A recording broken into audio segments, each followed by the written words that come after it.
আসসালামু আলাইকুম আরহামতুল্লাহি অবরাকাতুহ। আলহামদুলিল্লাহি রব্বিল আলামিন ওয়াসসালাতু ওয়াসসালামু আলা সাইয়্যিদিল আম্বিয়া ওয়াল মুরসালিন ওয়া আলা আলিহি ওয়া আসহাবিহি আজমাইন।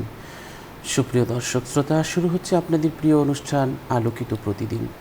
যারা দেশে আছেন, যারা প্রবাসে আছেন, যে যেখান থেকে এই সুন্দর আয়োজন দেখছেন, সকলকে আন্তরিক প্রীতি ও শুভেচ্ছা।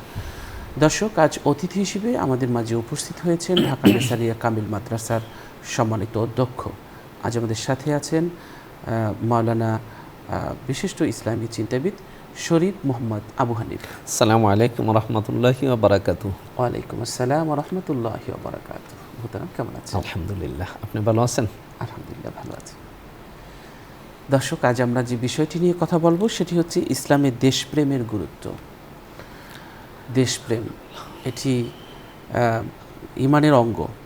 ধর্মপ্রাণ মানুষের হৃদয় মন জুড়ে আরবি প্রবাদ একটি বাক্য স্বদেশপ্রেমের প্রতি বিশেষভাবে প্রভাব ফেলে, সেটি হলো স্বদেশপ্রেম ইমানের অঙ্গ। এটি একটি আরবি প্রবাদ। আমরা জানি যে আল্লাহ রাব্বুল আলামিন প্রত্যেক নবীকে এক একটি অঞ্চলে দ্বীনের দাওয়াতের দায়িত্ব দিয়ে প্রেরণ করেছেন। হযরত মূসা আলাইহিস সালামের জাতি ও দেশ সম্পর্কে আল্লাহ তাআলা সূরা আল মায়েদার 20 নং আয়াতে বলেছেন, স্মরণ করো যখন মূসা তার সম্প্রদায়কে বলেছিল, হে আমার সম্প্রদায়, তোমাদের প্রতি আল্লাহর অনুগ্রহ স্মরণ করো, যখন তিনি তোমাদের মধ্য থেকে নবী পাঠিয়েছিলেন এবং তোমাদের রাজত্বের অধিকারী করেছিলেন, আর বিশ্ব জগতে কাউকেও যা তিনি প্রদান করেননি তা তোমাদের দিয়েছিলেন।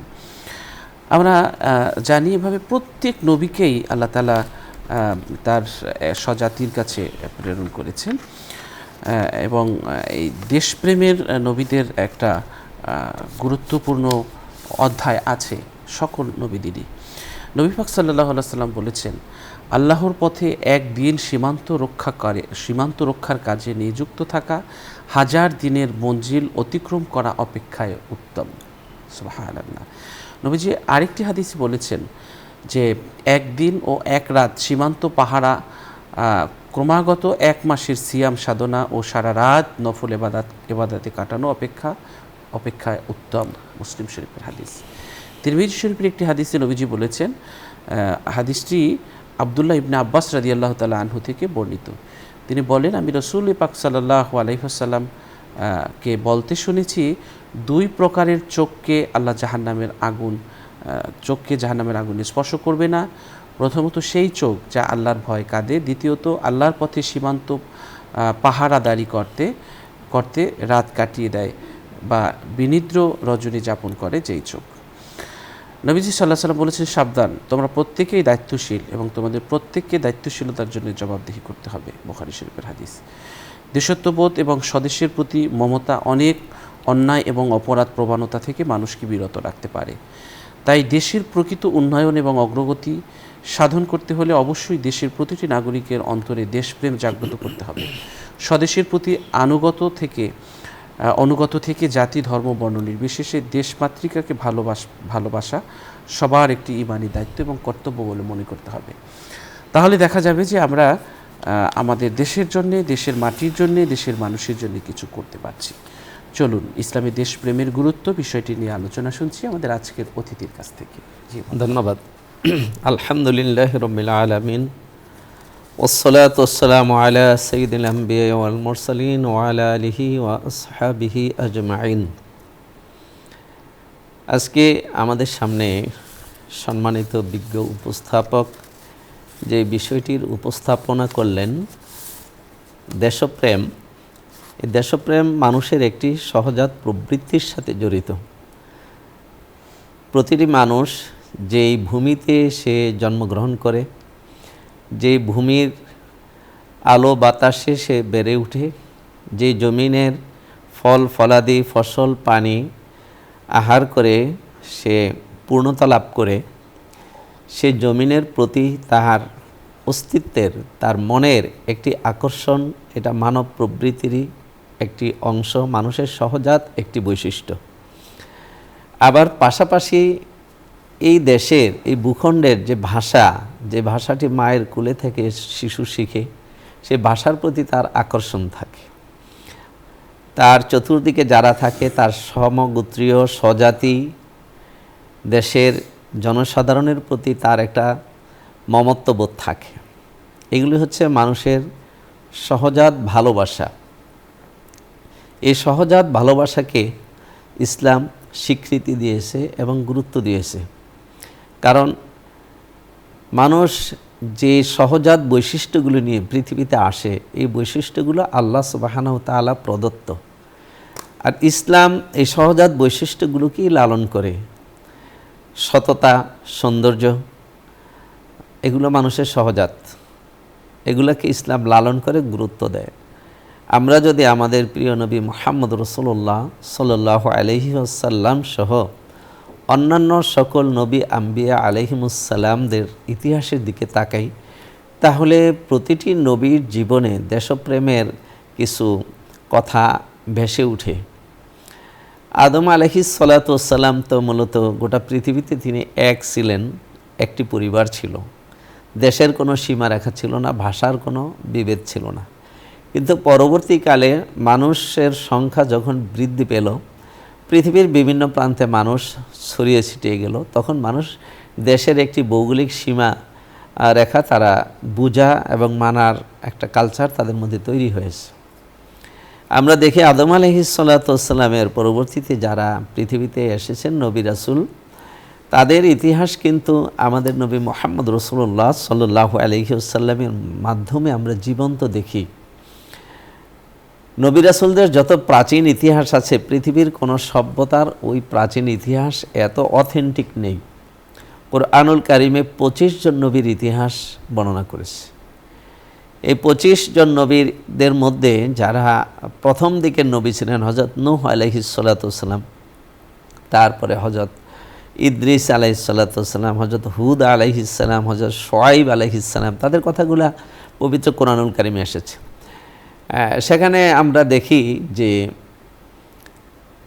তারা যখন স্বজাতিকে দ্বীনের দাওয়াত দিচ্ছিলেন, তারা সে দাওয়াতকে গ্রহণ করেনি, এবং সেই দাওয়াতকে গ্রহণ না করে তারা যে প্রতিক্রিয়াটি দেখিয়েছিল, তারা ছোটোখাটো জুলুম নির্যাতনের মাধ্যমে নবী রাসূলদেরকে দাওয়াত থেকে বিরত রাখার চেষ্টা করেছে। কিন্তু সর্বশেষ তাদের প্রতিক্রিয়াটি ছিল যে দেশ থেকে নবী রাসূলদেরকে বের করে দেওয়া।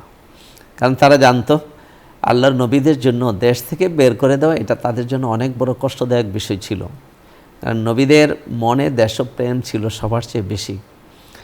ওয়াকাল আল মালাউল্লাযীনা ইসতাকবারু ইয়া শুআইবু লানুখরিজান্নাকুম মিন আরদিনা আও লাউ তাউদুন্না ফি মিল্লাতিনা, যে শুআইব আলাইহিস সালাতু ওয়াসসালামের জাতির যারা নেতৃবর্গ ছিল, তারা বলছিল যে হে শুআইব, আমরা তুমি যদি তোমার এই তাওহীদের কথা বর্জন করে আমাদের প্রচলিত ব্যবস্থায় ফিরে না আসো, তাহলে আমরা কিন্তু তোমাকে আমাদের দেশ থেকে বহিষ্কার করে দিব।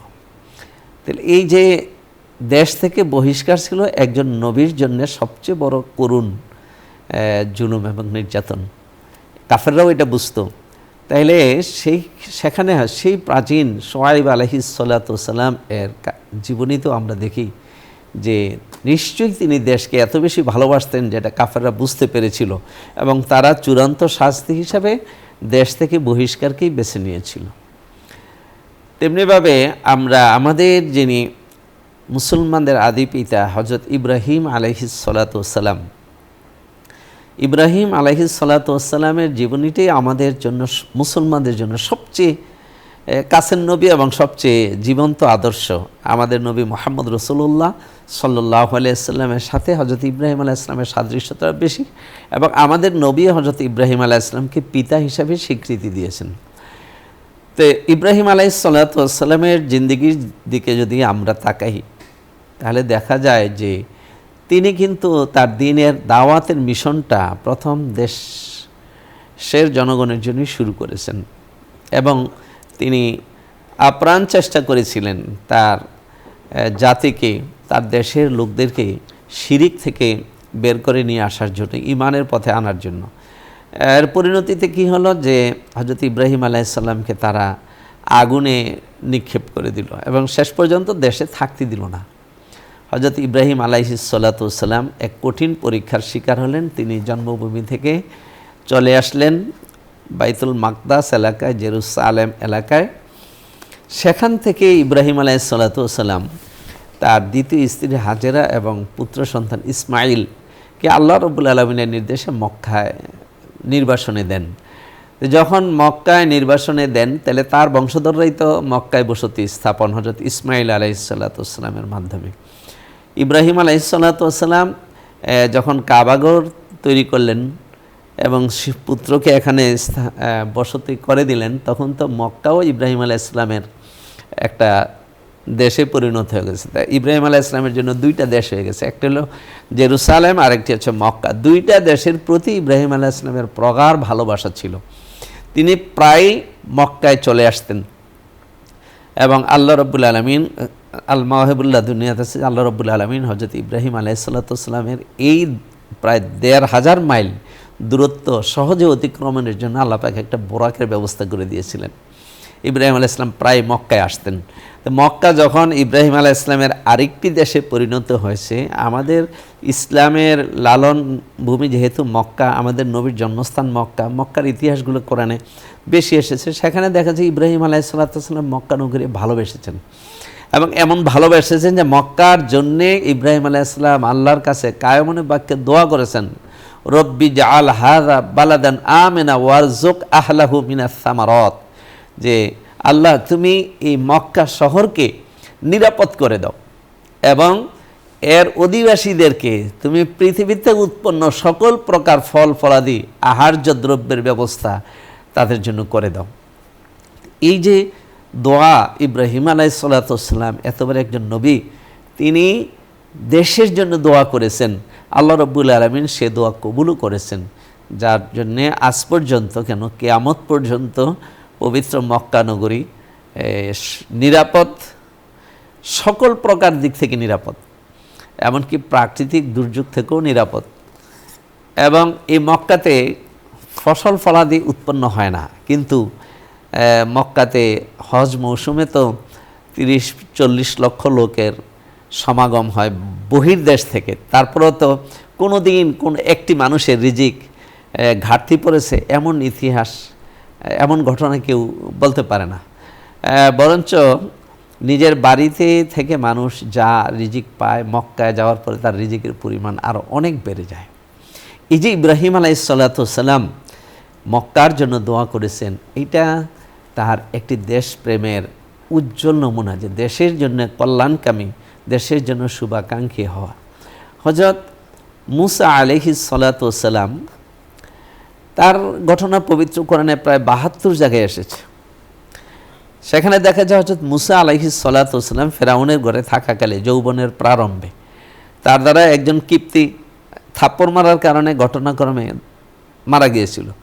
মুসা আলাইহিসসালামের বিরুদ্ধে হুলিয়া জারি হয়ে গেছিল এবং তাকে মৃত্যুদণ্ড দেওয়ার প্রক্রিয়া চলছিল। তখন মুসা আলাইহিসসালাম বাধ্য হয়ে মিশর থেকে তিনি হিজরত করেছিলেন এবং ওই যে হযরত শুআয়ব আলাইহিসসালামের বাড়িতে গিয়ে উঠছিলেন।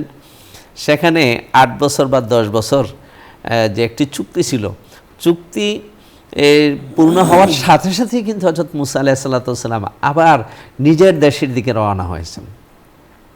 তো এই যে প্রত্যেকটা নবীর ভিতরে এই দেশপ্রেমটা পাওয়া যায়।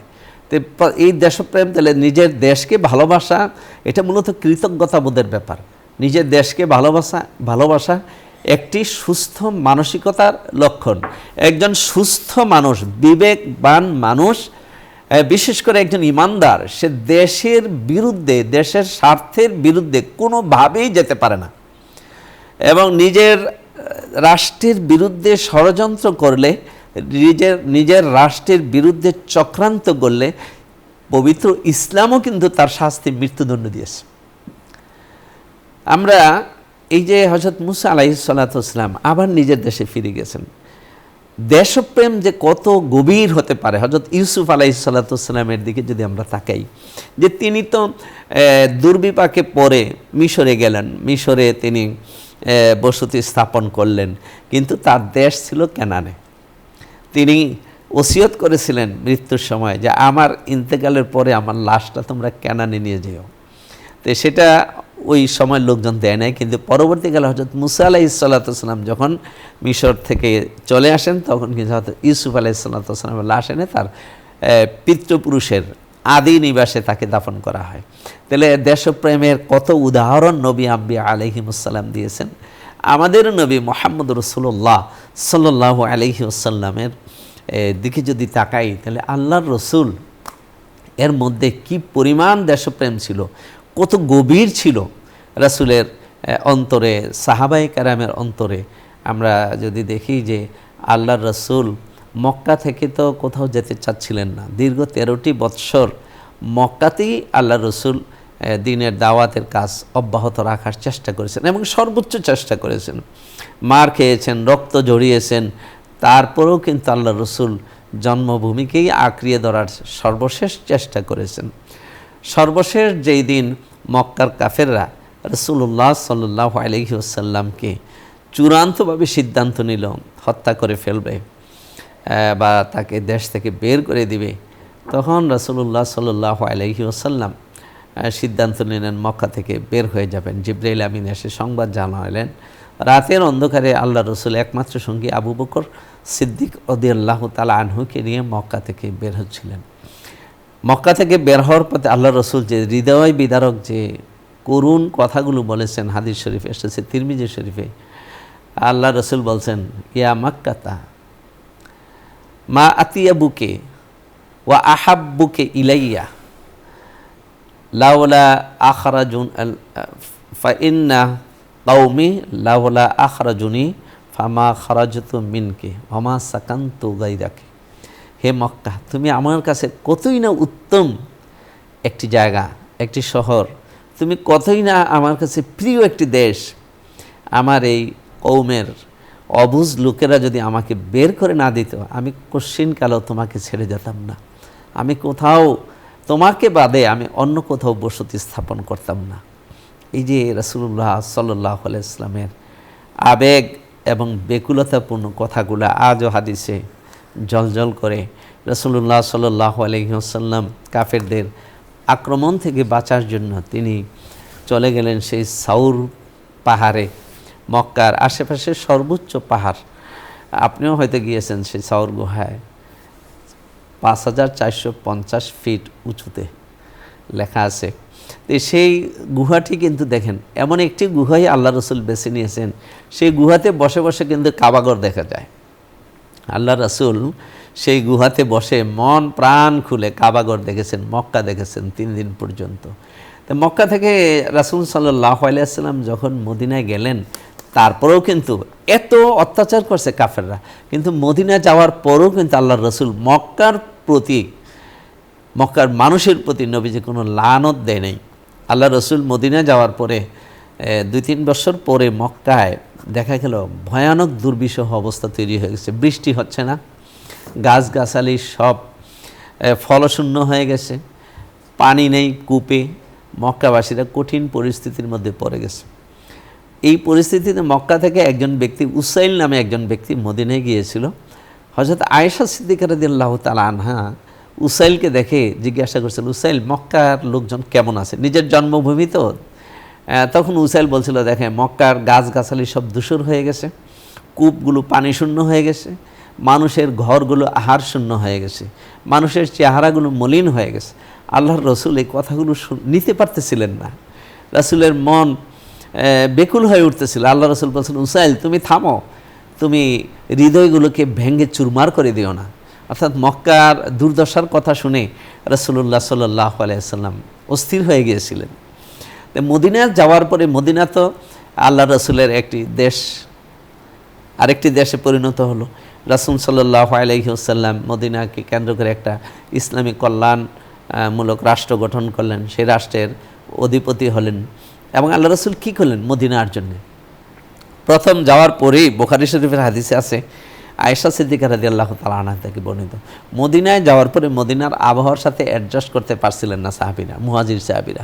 আবু বকর সিদ্দিক রাদিয়াল্লাহু তাআলা আনহু হযরত বেলাল রাদিয়াল্লাহু তাআলা আনহু ওনারা চরম জ্বরে আক্রান্ত হয়ে পড়ছেন, এবং আমির ইবনে ফিহরি যে আবু বকর সিদ্দিক রাদিয়াল্লাহু তাআলা আনহুর হিজরতের গাইড ছিলেন রাসূলের জন্য, এরা সবাই এমন জ্বরে আক্রান্ত হয়ে গেছেন। আয়েশা সিদ্দিকা রাদিয়াল্লাহু তাআলা আনহা আল্লাহ রসুলের অনুমতি নিয়ে তাদের খেদমত করতে গেছিলেন। তখন আবু বকর সিদ্দিককে বললেন যে ইয়া আবাতি কাইফা আনতা, এ বাবা আপনি কি অবস্থা আছেন? হযরত আবু বকর সিদ্দিক রাদিয়াল্লাহু তাআলা আনহু বলেন, দেখো মা, আমি সকাল যাপন করেছি, কিন্তু আমার মৃত্যুটা জুতার ফিতার চেয়ে আর কাছে মনে হয়। অর্থাৎ মৃত্যু পথযাত্রী এমন কঠিন অবস্থায় পড়ে গেছিলেন। তখন দেখা গেছে মুহাজির সাহাবীরা মদিনাকে সেভাবে নিতে পারতেছে না। তখন আল্লাহর রাসূল সাল্লাল্লাহু আলাইহি ওয়াসাল্লাম আল্লাহর কাছে আবেদন করলেন, আল্লাহুম্মা জাআল আল্লাহুম্মা রযুকনা বিল মদিনাতে কাহুব্বে মক্কাতা আও আসাদ। হে আল্লাহ, তুমি আমাদের জন্য মদিনা মুনাওয়ারাকে মক্কার মতো প্রিয় করে দাও, তার চেয়ে আরও বেশি প্রিয় করে দাও। এবং আল্লাহ রসুল দোয়া করছেন মদিনার জ্বরকে যেন জোহফার দিকে নিয়ে যায়। সেই থেকে মদিনা থেকে জ্বর বিদায় নিয়ে গেছে, এবং আল্লাহ রসুল মদিনার ভালোবাসা আল্লাহর কাছে চেয়েছেন, এবং আল্লাহকে বলছেন আল্লাহুম্মা বারিক ফি মুদ্দিনা দেআফাই কা বারাকাতে মক্কা। মক্কা খাবারে আল্লাহ তুমি যে বরকত দিয়েছো তার দ্বিগুণ বরকত মদিনার খাবারে দাও।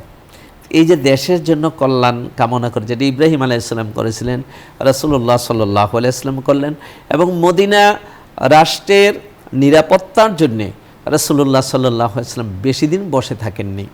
একের পর এক চতুর্দিকে অসায়রা, তারপরে আবওয়া, এই এলাকাগুলোতে রাসূল সাল্লাল্লাহু আলাইহি ওয়াসাল্লাম অভিযান নিয়ে তাদের সাথে শান্তি চুক্তি করলেন, মৈত্রী চুক্তি করলেন, যাতে করে মদিনা রাষ্ট্র নিরাপদ থাকে। তো এই রাষ্ট্রটিকে নিরাপদ করার জন্য রাসূলুল্লাহ সাল্লাল্লাহু আলাইহি ওয়াসাল্লাম একের পর এক শুধু ইসলামের সাথে তো মদিনা রাষ্ট্রও জড়িত ছিল, ইসলামের নিরাপত্তার সাথে মদিনা রাষ্ট্রের নিরাপত্তা, মদিনা রাষ্ট্রের নিরাপত্তার সাথে ইসলামের নিরাপত্তা। এই মদিনা রাষ্ট্রের সার্বভৌমত্ব, স্বাধীনতা, নিরাপত্তা রক্ষার জন্য আল্লাহ রাসূল কি না করেছেন। প্রায় ৮৩টি অভিযান যুদ্ধে মুসলমানরা অবতীর্ণ হয়েছিল। মদিনা রাষ্ট্র রক্ষার জন্য উহুদে ৭০ জন সাহাবী শহীদ হলেন, রাসূলুল্লাহ সাল্লাল্লাহু আলাইহি ওয়াসাল্লাম দান্দান মোবারক শহীদ করলেন।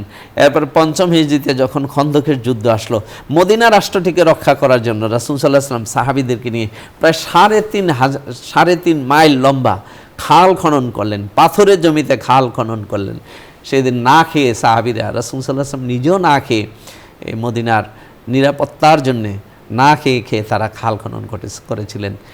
আল্লাহর রসুল এই মদিনা রাষ্ট্রটিকে নিজের দেশ, যাক আবাসস্থল, এত বেশি ভালোবেসেছেন যে হযরত আনাস রাদিয়াল্লাহু তাআলা আনহু থেকে একটি হাদিসে আছে যে যেই দিন রাসূলুল্লাহ সাল্লাল্লাহু আলাইহি ওয়াসাল্লাম তাবুক অভিযান থেকে ফিরে আসতেছিলেন, দূর থেকে উহুদ পাহাড়ের চূড়াটি দেখা যাচ্ছিল। মদিনার আশেপাশে তো উহুদ পাহাড়টি আছে। উহুদ পাহাড়টি দেখে আল্লাহ রসুল মনের ভিতরে খুব চাঞ্চল্য এসে গেছে। আল্লাহ রসুল বললেন, হাদা জাবাল উহদিন ইউহিব্বুনা ওয়া নুহিব্বুহু। রসুল বললেন, ওই দেখো উহুদ পাহাড় দেখা যায়। এই উহুদ পাহাড় আমাদেরকে ভালোবাসে, আমরাও উহুদ পাহাড়কে ভালোবাসি।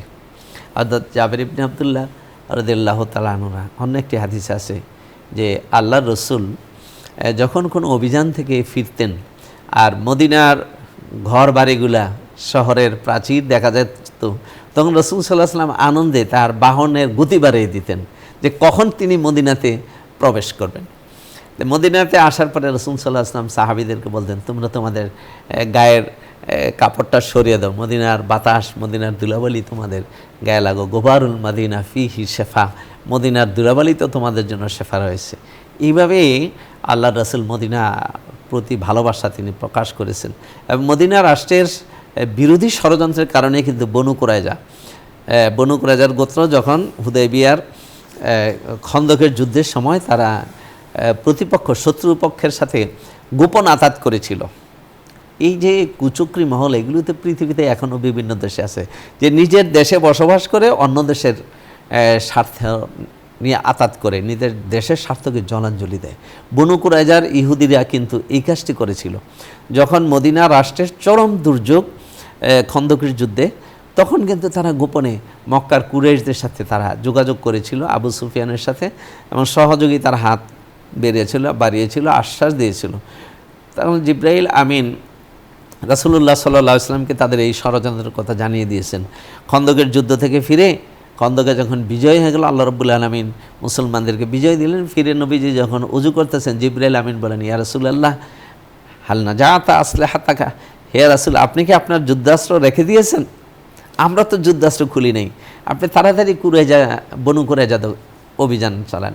রাসূল সাল্লাল্লাহু আলাইহি ওয়াসাল্লাম সাহাবীদেরকে বললেন যে তোমরা ইযহাবু ইলা বনি কুরাইজা ওয়ালা তুসাল্লু সালাতাল আসর ইল্লা ফি বনি কুরাইজা, তোমরা বনু কুরাইজা তাড়াতাড়ি চলে যাও এবং ওখানে না গিয়ে কেউ আসর নামাজ পড়বে না। অর্থাৎ এত দ্রুত রাষ্ট্রদ্রোহী ব্যক্তিদেরকে অবরুদ্ধ করার জন্য রাসূলুল্লাহ সাল্লাল্লাহু আলাইহি ওয়াসাল্লাম নির্দেশ দিলেন এবং বনু কুরাইজা 2 সপ্তাহ পরে আত্মসমর্পণ করলো। তাদের রাষ্ট্রদ্রোহিতার অপরাধের কারণে তাদের প্রায় 400 লোকে আল্লাহ রসুল তাওরাতের ফয়সালা অনুযায়ী, তারা তাওরাতের ফয়সালা মেনেছিল, তাওরাতের ফয়সালার জন্যই তাদেরকে মৃত্যুদণ্ড দিলেন। তাহলে ইসলাম রাষ্ট্রের নিরাপত্তা, দেশের জনগণের নিরাপত্তা, দেশের সার্বভৌমত্বের প্রতি ইসলাম কত গুরুত্ব দিয়েছেন। আজকে আধুনিক রাষ্ট্রে আমরা যে রাষ্ট্র ব্যবস্থা চিন্তা করি, দেশ ব্যবস্থা চিন্তা করি, দেশ ও প্রেম নিয়ে চিন্তা করি, এগুলা ইসলাম এবং যুগে যুগে নবী রাসূলদের মধ্যে পরিপূর্ণ মাত্রায় ছিল। তবে এখানে একটি বিষয় আমাদের লক্ষ্য রাখতে হবে, আমি আমার দেশকে সর্বোচ্চ ভালোবাসবো, আমার দেশের স্বার্থের জন্য আমি কাজ করব, দেশের জনগণের জন্য কাজ করব, দেশের উন্নতির জন্য কাজ করব, কিন্তু আমার দেশপ্রেম যেন আমাকে অন্ধ বানিয়ে না ফেলে। কারণ আমি মুসলিম, আমি শুধু আমার দেশের জন্য না, আমার ইসলাম আমাকে বন্ধনে আবদ্ধ করেছে গোটা মুসলিম বিশ্বের সাথে, মুসলিম উম্মার সাথে। এখানে দেশপ্রেমের সীমাবদ্ধতা যেন আমাকে বৃহত্তর মুসলিম উম্মা থেকে বিচ্ছিন্ন না করা যায়। আমার দেশপ্রেম যেন আমার দেশের প্রতি ভালোবাসায় রাখে, কিন্তু অন্য একটি মুসলিম দেশের প্রতি যেন আমার বিদ্বেষ না থাকে। কারণ রাসূলুল্লাহ সাল্লাল্লাহু আলাইহি ওয়াসাল্লাম বলছেন, আল মুসলিমু কাল জাসাদিল ওয়াহিদে, যে মুসলমান গোটা মুসলমান, আল মুসলিমু ফি তাওয়াদ্দিহিম ওয়া তাওয়াতুইহিম ওয়া তাহাব্বুহিম কাল জাসাদিল ওয়াহিদ, যে ভালোবাসা, সমবেদনা দিক থেকে, সহযোগিতার দিক থেকে গোটা মুসলিম জাতি একটি দেহের অঙ্গের মতো। একটি দেহের কোথাও ব্যথা হলে যেমন সারা দেহ জাগ্রত থাকে, সমবেদনা প্রকাশ করে, তেমনি গোটা মুসলিম উম্মা একটি দেহের মতো। এই জন্য দেশপ্রেম আমাকে যেন অন্ধ না করে, মানবতা থেকে যেন আমাকে বিচ্ছিন্ন না করে, এবং দেশ নিয়ে যেন আমাকে, দেশের পরিচয় নিয়ে যেন আমাকে অহংকারী না করে। রাসূলুল্লাহ সাল্লাল্লাহু আলাইহি ওয়াসাল্লাম বিদায় হজ্জের ভাষণে বলছেন, লা ফাওকানিয়াতা লিল আরাবি আলাল আজাম ওয়ালা লিল আওজামি আলাল আরব, যে আরবরা তো নাকুচু জাতি, তারা আরবি ভাষা যারা জানে না তাদেরকে আজাম বলতে, আজাম মানে বোবা। তা আরবরা নিজেদেরকে সকল জাতির চেয়ে অনেক উঁচু মনে করত। আল্লাহ রসুল বলছে যে না, আরব অনারব সব সমান, কেউ কারো উপরে নয়, সাদা কালোর উপরে নয়, কালো সাদার উপরে নয়। বর্ণবাদ, অতিমাত্রায় অন্ধ জাতীয়তাবাদ, এগুলাকে কিন্তু আল্লাহ রসুল নিষেধ করেছেন। আমি, আমার ইসলামের শিক্ষা হলো কি, আমি যেই দেশে থাকব সেই দেশের প্রতি আমি কৃতজ্ঞ থাকব, সেই দেশের মান সম্মান, দেশের প্রচলিত আইন, এগুলো আমার কাছে আমানত। আমি দেশের উন্নয়নে কাজ করব, দেশের জন্যে, দেশের মানুষের জন্য আল্লাহ রাব্বুল আলামিনের কাছে মন প্রাণ দিয়ে দোয়া করব। কিন্তু অন্য কোনো মুসলিম দেশের প্রতি আমি কোনো বিদ্বেষ পোষণ করব না। কারণ আমার পরিচয়টা কিন্তু আল্লাহ রাব্বুল আলামিনের কাছে গেলে আমার পরিচয়টা হবে মুসলিম জাতির হিসাবে। কবরে গেলে আমি পৃথিবীর কোনো রাষ্ট্রের পরিচয় আর আমার থাকবে না, সেখানে আমার একটা পরিচয় থাকবে যে আমি মুসলিম। সুতরাং এই ক্ষেত্রে যেন আমাদের সাংঘর্ষিক চিন্তাভাবনাটা না আসে। আমি মনে করি আমি আমার একজন জাতি ভাই, কাবাগরের যিনি ইমাম, তিনি আমার জাতির লোক। গভীর প্রশান্ত মহাসাগরের ভিতরে যে ফিজি দ্বীপ আছে, সেই ফিজি দ্বীপের একজন মুসলমান, সেও আমার স্বজাতি। আর রাষ্ট্র হিসেবে বাংলাদেশে যারা বসবাস করে আমরা একটি দেশের জনগণ, আমরা বাংলাদেশি। আবার বাংলা ভাষায় যারা কথা বলে ভাষাভিত্তিক, তারা আমরা বাঙালি। কিন্তু সব কিছুর উপরে আমার পরিচয় হচ্ছে আমি মুসলিম। সুতরাং পৃথিবীর সব কটা মুসলমানের জন্য আমার ভালোবাসা থাকবে। কোনো আমার দেশ, আমার ভাষাভিত্তিক পরিচয়, আমার বর্ণভিত্তিক পরিচয় যেন আমাকে মুসলিম উম্মাহ থেকে বিচ্ছিন্ন না করে, সেদিকটি আমাদেরকে খেয়াল রাখতে হবে। রাসূলুল্লাহ সাল্লাল্লাহু আলাইহি ওয়াসাল্লামের শিক্ষা, সাহাবায়ে কেরামের শিক্ষা, দেখেন সাহাবায়ে কেরাম তো ইসলামের খাতিরেই তারা নিজের জন্মভূমি থেকেও কিন্তু পৃথিবীর বিভিন্ন প্রান্তরে তারা ছড়িয়ে পড়েছেন। এমনকি যেখানে মক্কা মুকাররমা আল্লাহ রসুল ঘোষণা দিয়েছেন যে এখানে এক ওয়াক্ত নামাজ আদায় করলে 1,00,000 ওয়াক্ত নামাজের সমান সওয়াব হবে, সেই মক্কাবাসীরাও কিন্তু ইসলামের স্বার্থে পৃথিবীর বিভিন্ন দিকে তারা ছড়িয়ে পড়েছেন। সুতরাং আমাদেরকে অন্ধ যেন না হই, আমরা প্রকৃত দেশপ্রেম, এটা ইসলাম সমর্থন দেয় না। ইসলাম গুরুত্ব কতটুকু দিয়েছে আমরা রাসূলের হাদিস থেকে তো শুনতে পেরেছি। সাহাবায়ে কেরামও দেশের উন্নয়নে কাজ করতেন। হযরত আবু হুরায়রা রাদিয়াল্লাহু তাআলা আনহু তিনি বার্ধক্যকালে তিনি বসবাস করতেন বীর আলী, যেটা আমরা মদিনা মুনাওয়ারার যে মিকাত, তো এই মিকাতে এলাকায় তিনি বসবাস করছেন শেষ বয়সে। তিনি একদিন একটা ফলের গাছ লাগাচ্ছিলেন। তো আবু হুরায়রা রাদিয়াল্লাহু তাআলা আনহুকে লোকেরা বলল, আপনি এই বুড়াকালে ফলের গাছ লাগায় লাভ কি?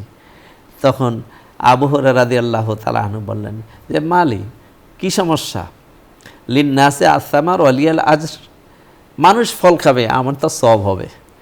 এই যে দেশের মানুষের জন্য কাজ করা, এটা ইসলাম আমাদেরকে শিক্ষা দিয়েছেন, এবং সেই শিক্ষাটা ধারণ করে যদি আমরা চলতে পারি, আমাদের দেশ সুন্দর হবে, আমাদের দেশে মানুষের প্রতি ভালোবাসা তৈরি হবে। দেশের প্রতি যে খেয়ানত করা, রাষ্ট্রের যে কোনো ধরনের ক্ষতির চিন্তা ভাবনা করা, ইসলাম এটাকে পরিপূর্ণ হারাম, এবং এটা শাস্তিযোগ্য অপরাধ ইসলামেও, এবং চরম শাস্তিযোগ্য অপরাধ, সেটা ইসলাম প্রতিষ্ঠা করে গেছে। আল্লাহ যেন আমাদেরকে ভারসাম্যপূর্ণ দেশে প্রকৃত কল্যাণের ভালোবাসা যেন আমরা বহন করতে পারি। আমিন আমিন। দর্শক, আমরা অনুষ্ঠানের শেষ প্রান্তে চলে এসেছি। হযরত আবু বকর রাদিয়াল্লাহু তাআলা আনহু নবী পাকের সাথে মদিনা হিজরত করেছিলেন, কিন্তু তিনি মন থেকে মক্কার প্রতি ভালোবাসা কখনো মুছে ফেলেননি। আমরা জানি মদিনা হিজরতের প্রকালে রাসূল সাল্লাল্লাহু আলাইহি ওয়াসাল্লাম বলেছিলেন, আল্লাহর নামে শপথ, হে মক্কা, তুমি আল্লাহর ভূখণ্ডগুলোর মধ্যে সর্বোত্তম, তুমি আল্লাহর কাছে অধিক প্রিয় তার অন্যান্য ভূখণ্ড থেকে। আমি যদি তোমার কোল থেকে বহিষ্কৃত না হতাম, আমি তোমার কাছ থেকে বের হয়ে যেতাম না। মাতৃভূমির প্রতি ভালোবাসা, তার সংরক্ষণের দায়িত্ব শুধু জন্মভূমি হওয়ার কারণেই জরুরি নয়, বরং যে জন্মভূমিতে বসে, যে রাষ্ট্রে বাস করে মুসলিম জনগণ মহান আল্লাহর দেয়া বিধান অনুযায়ী জীবনযাপনের সুযোগ পাবে, তার প্রতি সীমাহীন ভালোবাসা থাকা একান্ত জরুরি। আল্লাহ তাআলা আমাদের দেশের প্রতি আমাদের ভালোবাসা তৈরি করে দিন, এবং দেশ বিরোধী, দেশের ক্ষতি হয় এমন কোনো কাজ, এমন কোনো চিন্তা আমাদের হৃদয় থেকে আল্লাহ তাআলা মুছে দিক। দর্শক, অনুষ্ঠানের এই পর্যায়ে আমরা একটি মোনাজাত করব, আপনারাও চাইলে আমাদের সাথে মোনাজাতে শরীক হতে পারবেন। اللهم صل على سيدنا ونبينا وشفيعنا ومولانا محمد صلى الله عليه وعلى آله وسلم. اللهم آمين آمين. ربنا آتنا في الدنيا حسنة وفي الآخرة حسنة وقنا عذاب النار. آمين. ربنا لا تزغ قلوبنا بعد إذ هديتنا وهب لنا من لدنك رحمة إنك أنت الوهاب. آمين. আল্লাহ তাআলা, জীবনের গুনাহগুলো তোমার শাহী দরবারে নিয়ে হাজির হয়েছি। তুমি আকাশের মালিক, বাতাসের মালিক, মরুভূমির মালিক, জীবনের মালিক, হায়াতের মালিক, মৃত্যু দান করার মালিক। সব কিছু তোমার হাতে পরিব্যাপ্ত করে রেখেছ। তোমার দৃষ্টির আড়াল আমরা কেউ হতে পারি না। রব্বুল আলামিন, গুনাহ করেছি, অন্যায় করেছি, ভুল করেছি, বুঝতে পেরেছি অন্যায় হয়ে গেছে। তোমার শাহী দরবারে গুনার বোঝা নিয়ে হাজির। তোমার দরজার সামনে হাত পেতে দাঁড়িয়েছি আল্লাহ, এত বেশি গুনাহ করেছি। ক্ষমা চাইতে চাইতে যদি বাক শক্তি রুদ্ধ হয়ে যায়, চোখের পানি ফেলতে ফেলতে যদি চোখ গর্ত থেকে বের হয়ে যায়, দুই পাশে দাগ পড়ে যায়, তোমার দুয়ারে হাত তুলে ধরতে ধরতে যদি হাত অবাস হয়ে যায়, দাঁড়িয়ে থাকতে থাকতে যদি পায়ের নিচে ফোসকা পড়ে যায়, আল্লাহ তখনও যদি তুমি ফিরিয়ে দাও, ফিরে আসতে হবে, কারণ আমরা যে গুনাহগার। এত গুনার বোঝা নিয়ে কার দুয়ারে যাব? তুমি ছাড়া কোন দরজা আছে মুক্তি মিলবে? আমরা জানি আল্লাহ, আমিন। তোমার দরজা থেকে যদি কেউ ফিরে আসে, তার জন্য দুনিয়ার সব দরজা বন্ধ হয়ে যায়। আমরা জানি তোমার দরজা কারো জন্য তুমি বন্ধ করে দাও না। আল্লাহ আল্লাহ রব্বুল আলামিন, তুমি দরজা খুলে রেখেছো, আমরা তোমার দরজা থেকে পালিয়ে বেরিয়েছি আল্লাহ। আল্লাহ বুঝতে পারি নাই তুমি আমাদেরকে ভুলে যাওনি, আমরা তোমাকে ভুলে গেছি গো আল্লাহ। আল্লাহ তাআলা, আল্লাহ মাকে সন্তান ভুলে গেলে মা কোনোদিন সন্তানকে ভুলতে পারে না। তাই সন্তান যত অপরাধ করুক, সন্ধ্যাবেলা খুঁজে সন্তানকে বের করে ময়লা আবর্জনা ধুয়ে পরিষ্কার করে বুকে জড়িয়ে নেয়। আল্লাহ আমরা গুনার ময়লা আমাদের জীবনের সাথে, শরীরের সাথে লাগিয়েছি গো আল্লাহ। আল্লাহ তোমার কাছে ফরিয়াদ করছি, তুমি গুনার ময়লাগুলো রহমতের পানি দিয়ে ধুয়ে তোমার রহমতের কোলে আমাদের আশ্রয় দাও। আমিন আল্লাহুম্মা আল্লাহ তাআলা, ভুল ত্রুটি ক্ষমা করে দাও, আমিন নেক দিয়ে আমলনামা পরিপূর্ণ করে দাও। আমিন আসমান আল্লাহুম্মা জমিনের বরকতের দুয়ার আমাদের জন্য খুলে দাও। আমিন আল্লাহুম্মা তুমি যদি বন্ধ করে দাও, অনুগ্রহের দরজা কেউ খুলতে পারবে না। তুমি যদি খুলে দাও, কেউ বন্ধ করতে পারবে না। আমিন আল্লাহ তাই তোমার কাছে ফরিয়াদ, তুমি অনুগ্রহের দরজা আমাদের জন্য খুলে দাও। আমিন সুবহান রাব্বিকা রব্বিল ইজ্জাতি আম্মা ইয়াসিফুন ওয়া সালামুন আলাল মুরসালিন ওয়ালহামদুলিল্লাহি রাব্বিল আলামিন। আমিন। দর্শক, আমরা আজ এখানেই শেষ করছি। দেখা হবে আগামীকাল ঠিক এই সময়। আল্লাহ হাফেজ। আসসালামু আলাইকুম ওয়া রাহমাতুল্লাহি ওয়া বারাকাতুহু।